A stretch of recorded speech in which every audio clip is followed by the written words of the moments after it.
Anyways, time to go build more muscle in my legs and glutes. I forgot what else.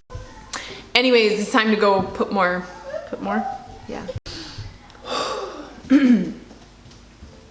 Yeah. And no, let's just do it again. Anyways, let's go build more.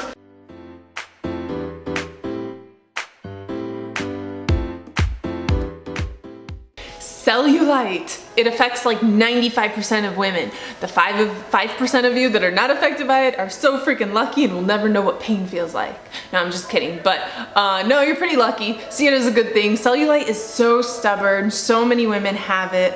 And I think the problem is people don't quite understand cellulite. And if they do, they still pass it off as you can't get rid of it. When I started my journey, it was because I had cellulite. That was my main motivator. I had it was terrible. It was cottage cheese. It was big dimples. I'm like, how is it even possible to have a dimple like this on your butt cheek? It's taken over my butt cheek. And I was super thin. Like everyone would tell me, eat, eat, eat. And I was like, no, I have fat. Trust me, I have fat. It was love handles and it was cellulite all over my legs. So that was my main motivator. And unfortunately, the internet said you couldn't get rid of it. Everyone said you can't get rid of it. Once you have it, you cannot get rid of it. And it made me so sad until I got rid of it.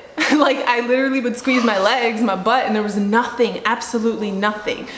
Why people say you can't get rid of it? Because it's hard. Because you have to have a lot of determination. You have to work hard for it.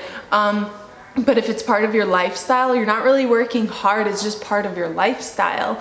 And what cellulite is, it's just extra fat.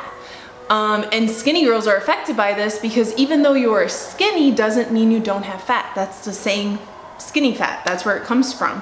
And then you have these girls who do cardio and they're skinny and they still have cellulite. No matter how much they work out, they can't get rid of it. Because it's not just the fat that you need to get rid of, because our bodies actually need fat. It needs fat to survive. And for women, we have more fat. So what else do we need? Muscle. So what happens is once you are burning fat and building muscle, muscle is pushing against your fat. So it's smoothing it out. I have a layer of fat on me. I will always have a layer of fat. But you will not see cellulite, and that is simply because there's a balance of muscle and of fat. The more fat you have, the more of the appearance you're going to have of cellulite. So that takes me to lotions, potions, dry brushing, massages, all these therapy things that are a temporary mask it but don't fix it thing. And the reason why I say this is, yes, a deep massage is going to help temporarily. My husband would do it for me when I just couldn't bear seeing it anymore and it was driving me nuts. He would massage it and it would look good for a day or two, but it didn't take care of it because why? I still had that fat there. I'm bulking, I have the fat. He would just help it look a little bit better. Same thing with like caffeine lotions. They're meant to boost up the skin and temporarily get rid of the cellulite. But it doesn't fix it. Dry brushing, same thing, circulation, moving it around. If you stop dry brushing, the cellulite is still there. It'll still come back and appear as it was before. So the real way and the only way to get rid of it is by getting rid of this extra fat. And the number one way, diet. Diet is a huge part. Now, eating your greens, drinking juices that are packed with vitamins and micronutrients is awesome. But that's only part of the solution. Are you eating at a deficit? Are you eating enough to build muscle so that you're not so much at a deficit that you're at a severe deficit where your body can't build muscle? Therefore, as I just said, you need a balance of muscle and fat to get rid of it. So are you eating enough, but enough to also burn to get rid of that fat? Nutrition plays a huge role in it. So eating healthy is partially, guys, it's just partially it. And you have to keep in mind that when you eat healthy, you a lot of times undereat because, and you don't track, you undereat because you're so full. Vegetables always make you feel full. Eating clean is bigger volume and less calories. So keep that in mind too, because you don't want to severely undereat and unfeed your, and not feed your body properly so that you can't build muscle. That's a big no-no. All right, so now how you work out matters. And I say this because, like I said, you need to build muscle. So weightlifting should be priority. A little less cardio. You should do cardio, because cardio with weightlifting, pair them together and they're awesome for fat loss. However, cardio should not be the main source of your working out. Also, it should not be aggressive. Now, this is where I see people doing the wrong things, sprinting on the treadmill, running crazy, or doing some crazy activity that requires you to jump up and down. What happens is you actually aggravate cellulite and it looks worse. So you don't want to do that. You want to instead be kind to your cellulite. Yes, you want to do some cardio that gets your heart racing, and helps you burn calories, as well as weightlifting to build muscle and give you that balance that I was just talking about. So make sure that you're not doing aggressive cardio, you're not doing too much cardio, and you're focusing on really changing your body composition, building muscle. And this is when it becomes important, because most places people store cellulite is in your legs and your glutes.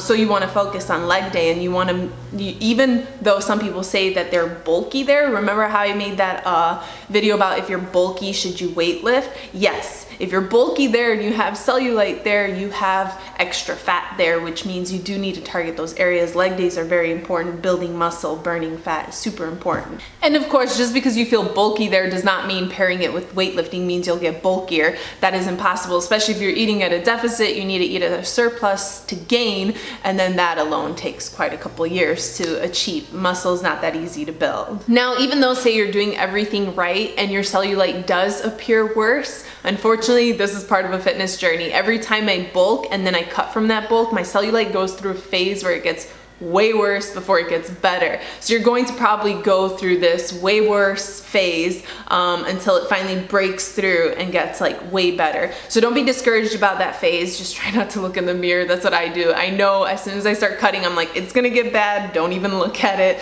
Just keep going. Hence why summer bodies are made in winter, not during summer, because you don't want to see that. So that is how you get rid of the actual problem. But now say, okay, well, I kind of don't want to see it as much. Is there something I can do that helps improve it temporarily during this process? And yes, there definitely is. You want to make sure you're drinking enough water. When I'm dehydrated, guess what? My cellulite tells me, because it shows up way more. Secondly, micronutrients. Get in your raw fruits and vegetables. This really, really helps with the appearance. And then you can incorporate dry brushing or massaging. He would massage me. I don't like dry brushing. The idea of putting a dry brush on my dry skin just freaks me out. I can't handle it. So for me, I don't like to even try doing it. I do have him massage me with oil or like a lotion, and that will help with the appearance so that you can get past this little phase. So those are some temporary fixes, but they really do help you mentally, because by seeing it a little bit less, it kind of aggravates you a little bit less. And now I'm gonna get a lot of people that are gonna be like, well, Florina, how much should I eat? I really can't answer that question. The reason I can do it for my clients is because they go through an evaluation. When they signed up, they get a questionnaire, they have to send photos, we evaluate them, and then I can tell them how much to eat. It's not as simple as, okay, here, this is how much you need to eat. I have no idea. I've seen numbers fluctuate from 2,300 on fat loss all the way down to 15, you know, and it depends on everyone. So it's a crazy amount. And even sisters, between sisters, yeah, they're family, doesn't mean they eat the same amount. I've seen a huge change in calories. So without an evaluation, I cannot help you there. Sorry, guys. All right, so now for the people that are saying you can't get rid of it, or they use like fitness people, like, look how fit she is and she still has it. Well, I'm very, very fit. I have it because I know I have extra fat from my bulks, and because I understand that in order to have a bubble butt, or the curve that I want on my butt, it requires some fat. Think of it this way. If I eliminate all the fat off my butt, I'm gonna have a muscular butt. Not a perky butt, not a big butt. I mean, yes, a perky butt, but not a big round butt. You're going to just have muscle. And what happens when you see bodybuilders who have a very muscly butt? You don't have the curve, is what I'm trying to say. So I know I have some fat, and I'll probably keep a little bit of that fat throughout my entire life in order to keep the butt looking the shape I want it, because I don't want to actually see muscle. Like, I don't want to see my glutes, the muscle of my glutes. I just want to see a nice butt. So you have to accept that. Do you want a little bit of fat, or do you want my 14% body type that I had before, where I was super shredded and no curves? To me, I felt like that body type was just, it wasn't what I wanted. It wasn't what made me happy. I wanted to add a little bit more curves in there. Do I think it's possible to have curves and not have a lot of cellulite? Yes, because like I said, if you have a balance of muscle and fat, you're not gonna see it as much. If you have mostly fat, like your butt is made from mostly fat, you're gonna have mostly cellulite. And if you have mostly muscle with a little layer of fat, you're not gonna see the cellulite very much. Yeah, maybe if you squeeze it, you're gonna see it, but visibly just walking or doing your thing, I think you can diminish it to the point where you don't see it like that. So yes, there are fitness people who have it. If they're stuck and don't know how to get rid of it, then they should probably educate themselves, because there's always a way to get rid of cellulite. Saying you can't get rid of cellulite is saying you can't get fit. And every human can get fit. So it's understanding, do you need fat? Do you want fat? What type of body do you want? Does that type of body require you to have fat? And at the end of the day, it ain't so bad. I mean, if it's really bad, then yeah, you need to work on it. But if it's to the point where you have a little bit, you shouldn't stress about it. I don't think my husband looks at me and he's like, babe, you got cellulite. I'm pretty sure that's far away from his mind, you know? I think girls just see it more. We react to it more. And guys are probably not looking at that or paying any attention to that. We're just really harsh on ourselves. But no, you can get rid of it. It is 100% possible. Don't listen to these, it's a myth. Once you have cellulite, you can never get rid of it. It's BS. It's like once you have fat, you can never get rid of it. Yes, you can. That's crazy. Everyone can. I hope this makes you understand a little bit better how cellulite works. It makes you feel better. Just know that you plus 95% of other girls have to deal with it. You're not alone in this, but there's always a way to fix it, make it look better. For the record, I just see a bubble butt. He said for the record, all he sees is a bubble butt. Thank you, babe. So anyways, now it's time to go build more muscle. Let's go to the gym. So I wanted to talk about my favorite workout for glutes, because it isolates it and it burns and it hurts, which is pelvic raises, hip thrusts. They have various names, and as many names as they have, you can do it in very different ways. I use a half moon medicine ball. Is that a medicine ball? That is not a medicine ball. What is that? A yoga ball? I don't know. Stabilizer or something. Stabilizer. We're just gonna say this half moon thing, simply because it's comfortable. And I was using the Smith machine, but as you can see, my Smith machine it stops. So I was using the bench, but then it's like I wasn't able to get down really low, and that does hurt the progress you are making. If you have a Smith machine that goes all the way down, great. If you want to bring up the bar on a bench, that's also great. My bench is not very, when it's planted on the ground. The ones at the gym are heavier and they're planted on the ground, so you can do something like that and not tilt it and fall and die. So for that reason, I don't use the bench, and I found that this has worked for me in my gym best. Plus there's a balance to it. Like, you need a balance, so like I feel that extra challenge. Now I don't really feel it anymore because I've gained it and I'm good with it. But I get a lot of people that are like, I don't actually feel it in my glutes, I feel it in my quads and my hammies. I feel it there too, but glutes die. This is what gets me sore. I'm convinced this is the one workout that gets my butt extremely sore. Way better than squats.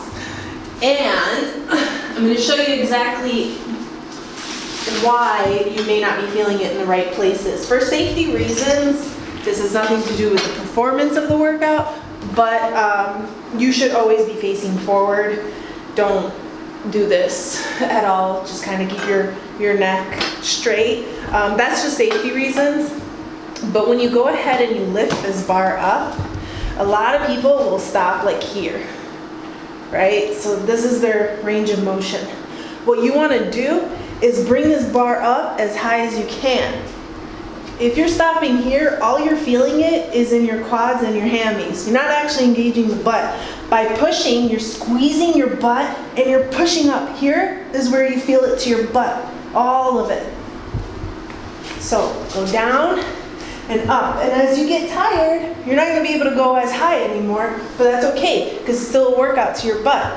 Squeeze. And if you're not squeezing your glutes, that's not working. Squeezing up. Right now, I literally feel it 100% in my glutes. The quads don't kick in till at the end of the workout. And that's how it should be for you too. Glutes, quads, and then hammies. That's how you should feel it. And I think that's the biggest mistake. People just don't go high enough. If I do this, all right, already, feel it in my quads. Nothing in my butt.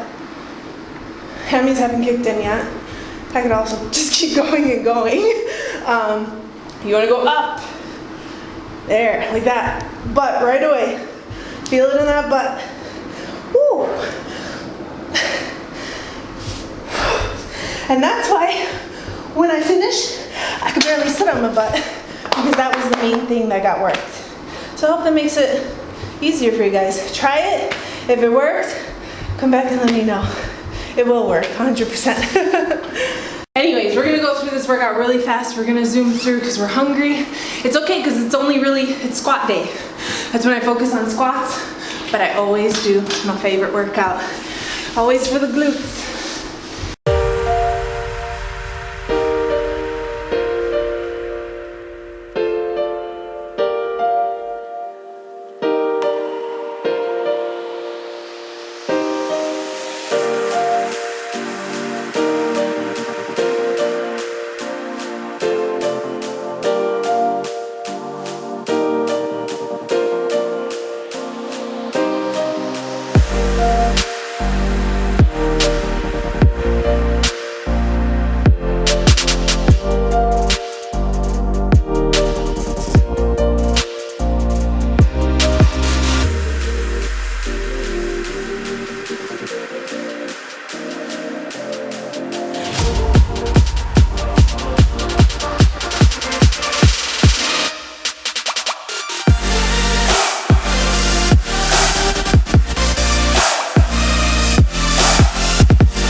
Alright, so that's it guys. It was a good workout. Kind of pushed it a little late. I didn't know we were going to go talking about cellulite that in depth. So I'm kind of really hungry, but overall great workout. I hope you guys enjoyed the vlog. If you did, give it a thumbs up, subscribe if you haven't already, hit that bell so you don't miss out on any of my videos, and until next time, bye guys.